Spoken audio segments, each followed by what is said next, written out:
Hello everyone, I'm Caleb from Should You Play It, bringing you another review of a free game from the Epic Games Store. Coming up, we're going to have Void Bastards for free for 1 week from August 19th, 2021. So I'm going to tell you a little bit about the game, if it's worth your time, if you should be excited about it coming for free. But first, what is Void Bastards? Well, it is a roguelite kind of space shooter that has the strategy of FTL, the graphics and humor of Borderlands, inspired by a BioShock. So that's a lot of good stuff all in one game. And as a little plus for me, I always like it when games give a realistic explanation for why something is roguelite.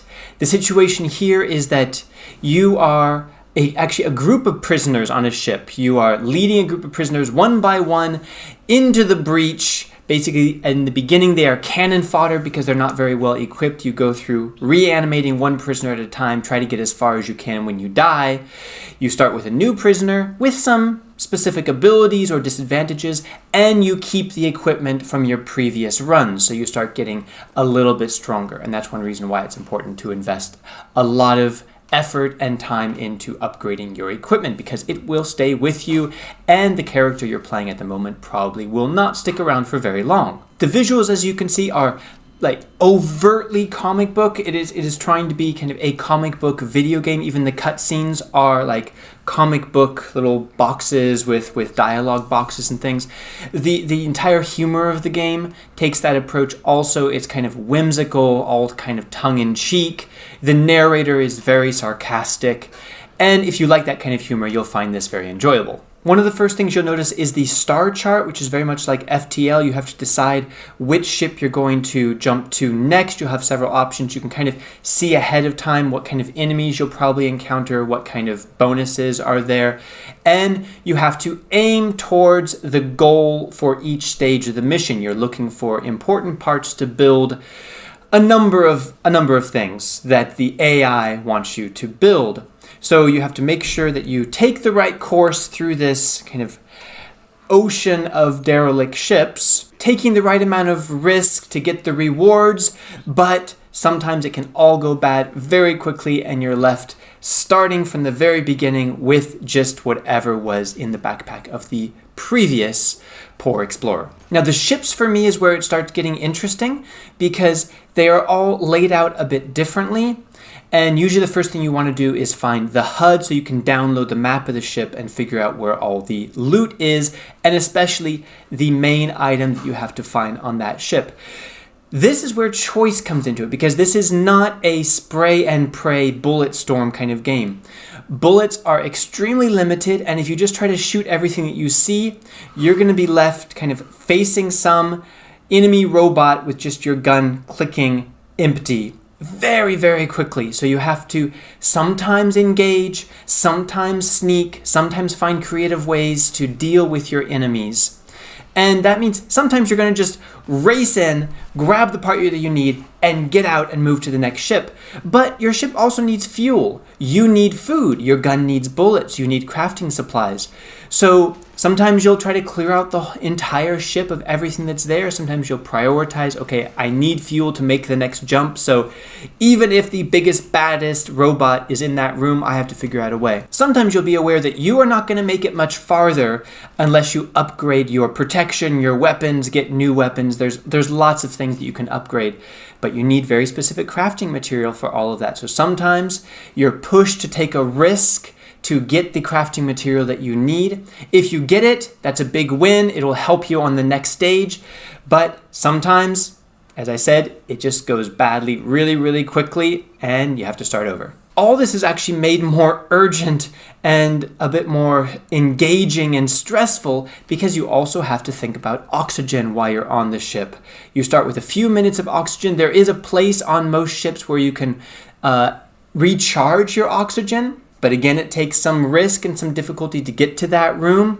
So this is very interesting in terms of the tension between getting the main tasks done quickly or trying to spend more time in the ship to get as much as possible. As for the enemies, there is a nice variety of enemies. It's not the widest range of enemies I've ever seen in a video game, far from it. You will be familiar with all the types. There's the tank, there's the sneaky one, there's the exploding one, there's the assassin one, and they all have their strengths and weaknesses. You have to decide how to engage them depending on the equipment and the weapons that you have at the time. But something that I really like about this game and the design of the ships is that there are lots of other creative ways to deal with these enemies.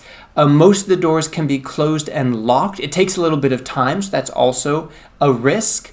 But if you decide to be really crafty, sometimes you can lure the enemies into certain rooms and then actually lock all the doors around them so they're stuck there.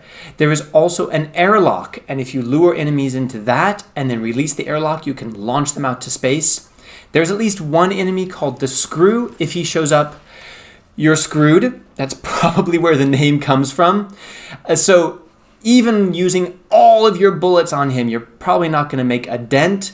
So you either run or you find some creative way to take care of him, locking him up or getting him into the airlock. So that should give you an idea of what this game is all about. And now to the main question, should you play it? You know, this is one of those interesting examples of a game that I probably never would have picked up if it wasn't for free on the Epic Game Store. And even if it was free on the Epic Game Store, I probably would have claimed it but never installed it if I didn't have this YouTube channel where we review every free game from the Epic Game Store, because it's not really my type. Maybe you like the graphics, that would be a big plus. I could take it or leave it. I'm not a big fan of the cel-shaded or comic book style graphics. And space games are not really my thing, especially a game that's this limited where you're not exactly exploring space. All of the gameplay takes place on spaceships that are really varied. Some of them have their power out, there are different types of enemies, different obstacles. They're all laid out differently, but the entire game is spent, exploring different types of rundown, beaten up spaceships. So that is not my cup of tea. And if it is your cup of tea, you know what to do already. This game is probably going to be for you.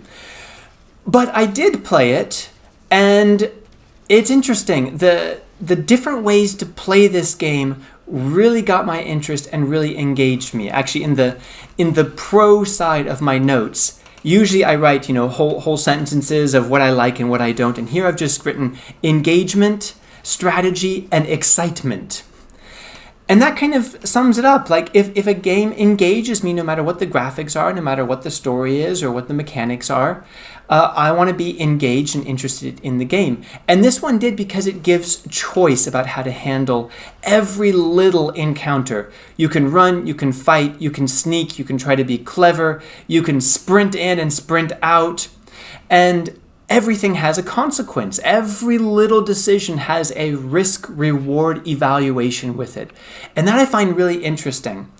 And along with that, because all of these ships are kind of randomly generated, you're never going to have the same experience twice. You can't really figure out what to expect and then defeat the obstacle because you know what's coming. Because of that, there were lots of jump scares for me. Even my best laid plans often went awry when I was trying to trap the Screw, for example, and he would just show up right behind me and I would literally jump at the computer.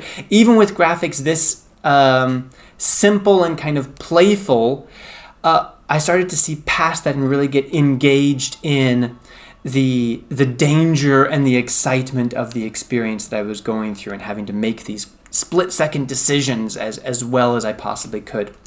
So just for that element, I would say that this is definitely worth giving a try. So I recommend that you claim this game like all free games. I mean, why not? They're free. But this one, even if it's not your type, you should install it. You should give it a try. And then let me know in the comments what you thought of it. You could also help us out by dropping a like on this video. And there's that little share button. If you could share this video with your friends who might not know about the Epic games yet, that would be helpful for us and for your friends so that you don't miss more of the great free games that come out every single week. So make sure that you're subscribed with notifications on so you don't miss any of these games yourself. And until next time, thanks for watching. Bye.